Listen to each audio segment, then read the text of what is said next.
Oi gente, meu nome é Juliane e nesse canal eu trago conteúdo sobre casos e crimes reais. Já vou avisando logo de início que se você for sensível ou se você tiver algum gatilho sobre abusos sexuais, não assista esse vídeo.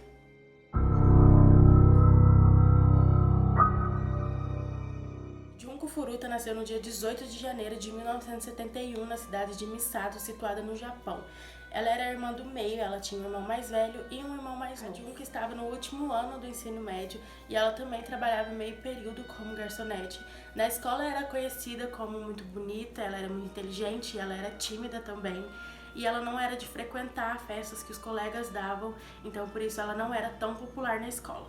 De acordo com colegas, Hiroshi Miyano, que estudava na mesma escola que a Junko, ele era o valentão, ele era o brigão da escola, ele tinha um certo crush na Junko e ele foi conversar com ela, ele batia papo com ela e certa vez ela disse não pra ele ficou com muita raiva porque ele nunca havia sido rejeitado por nenhuma garota. Então no dia 25 de novembro, às 8h30 da manhã, a Junko estava indo para casa e o Shinji Minato e o Hiroshi Miyano estavam no parque. Eles viram ela passando de bicicleta, então rapidamente os dois bolaram um plano de ir atrás dela, de ir conversar com ela. Então o Minato foi até ela, derrubou a bicicleta dela e na mesma hora o Hiroshi foi atrás, ele ofereceu ajuda para ela, disse que ajudaria ela levando ela até em casa. Ela aceitou, mas o que ela não sabia é que os dois eram integrantes do Yakuza. Yakuza é uma famosa e altamente perigosa organização criminosa internacional japonesa e possui mais de 500 mil de membros no mundo todo. Eles são tatuados por meio de uma arte artesanal, que significa um sinal de bravura, tendo em vista que o processo causa muita dor. Uma das práticas criminosas mais famosas da Yakuza é o tráfico internacional de mulheres. Eles iludem jovens com promessas de carreiras bem-sucedidas e levam elas para o Japão. Lá, elas são obrigadas a serem escravos sexuais de membros da Yakuza e aos seus clientes. Os membros da Yakuza consentem que as esposas e as filhas também devem ser escravas sexuais. Durante o caminho até a casa, o Hiroshi chegou a ameaçar ela, disse que se ela não o seguisse, ele a mataria, então ela seguiu ele. E ele levou ela até um armazém abandonado, onde lá ela foi estuprada. Ele então chegou a ligar para alguns amigos, como Joe Ogura e Yasushi Watanabe, e disse que era para eles irem até lá para fazer parte. Eles então levaram ela até a casa do Shinji Minato e lá ela foi mantida em cativeiro durante 44 dias. No dia 27 de novembro, os pais da Junko acharam estranho ela não voltar para casa e na mesma hora ligaram para a polícia, diziam que a filha havia desaparecido e os meninos acabaram vendo no noticiário, acabaram vendo em alguns lugares que os pais haviam falado para a polícia, então eles obrigaram a Junko a ligar para os pais e dizer que estava bem, que havia fugido de casa com alguns amigos e que era para eles interromperem a investigação e não procurar ela.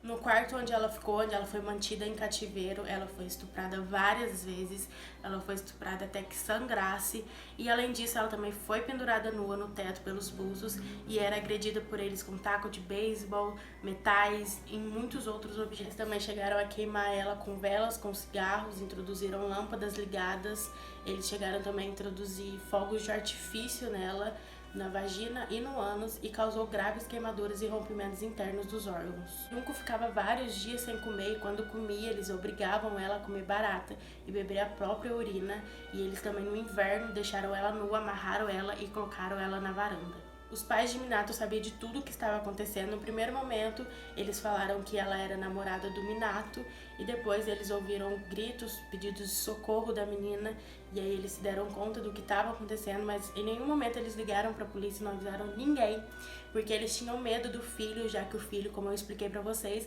era parte do Yakuza. Teve uma certa vez que eles estavam dormindo e a Junko tentou pedir ajuda, ela pegou algum celular, ela tentou pedir ajuda e ela foi pega em flagrante e aí como punição que eles deram a ela teve as pernas incendiadas e causou queimaduras de segundo grau. Foi estimado que ela foi estuprada mais de 400 vezes por vários homens, já que o Hiroshi, ele levava muita gente da Yakuza lá e lá eles abusavam da menina, agrediam cada vez mais ela. Um dos meninos que foi convidado a torturar a Junko, ele chegou a contar pro irmão, o irmão contou pros pais, os pais imediatamente contaram pra polícia e na época 2 policiais foram até a casa do Minato ver o que estava acontecendo. Quando chegou lá, eles falaram com o Minato por interfone, perguntaram da Junko, o Minato imediatamente falou que a Junko não estava lá, é lógico que ele ia dizer que não estava lá. E aí eles se contentaram com isso, não entraram, não olharam a casa, não fizeram absolutamente nada e foram embora. Depois, quando o caso foi descoberto, os 2 policiais foram demitidos. A Junko, ela foi tão machucada que ela já não conseguia mais respirar pelo nariz. Ela sofreu tantas pancadas na cabeça que ela acabou começando a ter várias convulsões, já não conseguia mais se mover. Eles jogaram vários pesos de academia nela e ela não conseguia se mexer, e ela pedia para eles acabar com aquele sofrimento, para eles a matarem de uma vez, e eles recusaram, disseram que não ia matar a menina.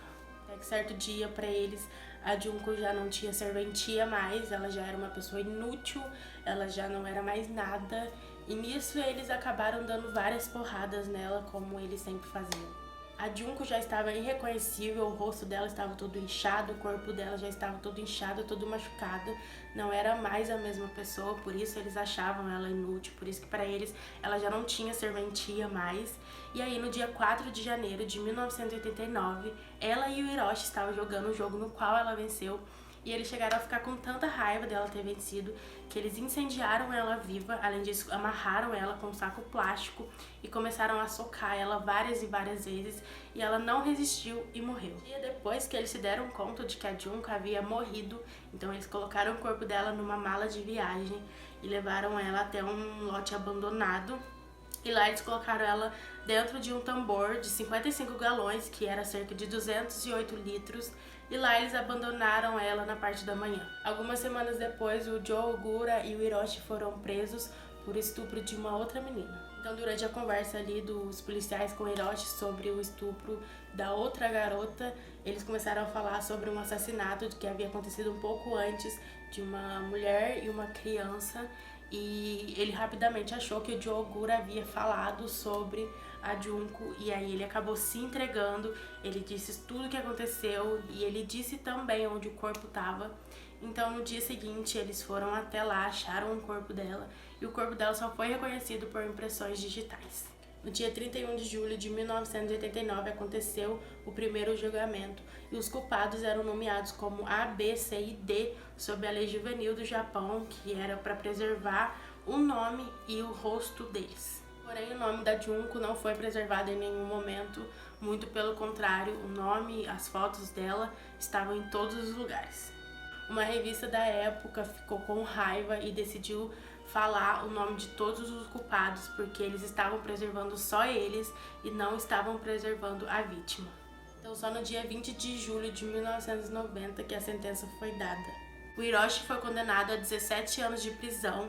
Ele chegou a recorrer a essa sentença e o juiz da Suprema Corte de Tóquio o sentenciou a mais 3 anos de prisão, e hoje ele está livre, ele está solto aí. Ele foi preso algumas vezes por algumas coisas, mas acabou saindo também. Já o Shinji Minato, ele recebeu a sentença de 4 a 6 anos de prisão, e depois ele foi sentenciado de novo de 5 a 9 anos. O Yasushi Watanabe inicialmente foi condenado a 3 a 4 anos de prisão e recebeu a sentença atualizada de 5 a 7 anos de prisão.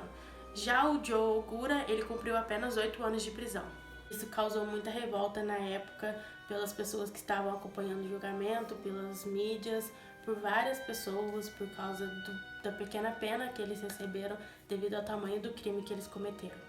Pessoas mandaram várias cartas para o Tribunal de Tóquio pedindo a pena de morte, mas isso não aconteceu, porque, como eu falei para vocês, hoje eles estão livres. Alguns foram presos algumas vezes por algumas coisas, mas eles estão livres hoje em dia.